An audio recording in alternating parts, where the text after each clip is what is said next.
I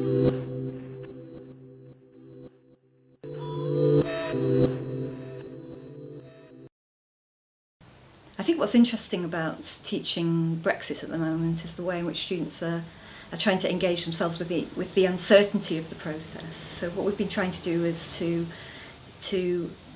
engage with the current developments post-EU referendum, but to situate them in a kind of broader perspective. So we think about Brexit in the context of British exceptionalism, foreign policy trends within the UK, British domestic politics. What does it tell us about the way that political parties interact with each other, and the importance of new political movements, political parties, social movements appearing, and how that changes the political environment. So I think the academic interest in Brexit, and Brexit has lots of different dimensions, but the academic interest can be that it sheds light on a whole range of issues that of interest to students of politics, even if they're not that interested in the specifics of Brexit.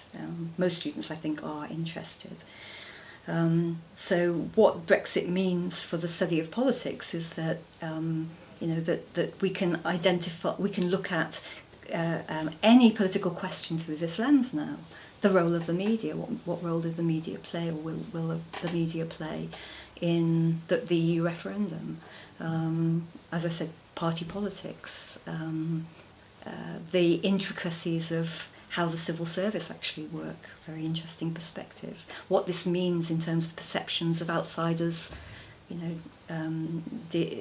looking at the UK's future role in the world, and so on. We're having a lot of discussion about the kinds of fantasies and beliefs that people are projecting onto this debate, so about immigration. So there's lots of studies and discussions about racism, about feelings of belonging, who belongs, who doesn't belong, about scapegoating, those sorts of issues. So Brexit is dominating psychosocial studies kind of current debates at the moment, but that takes it to a wider, more historical debate about colonialism and racism.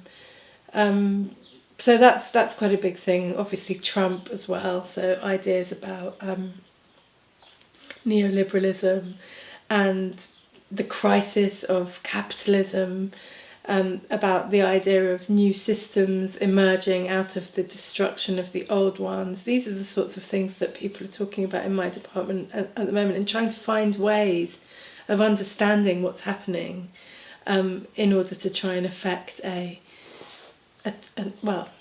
understanding of what's going on, to give an account of what's going on. And so I think these current events have inspired really bold attempts to try and find theorists and ideas that will help us understand and navigate these difficult times.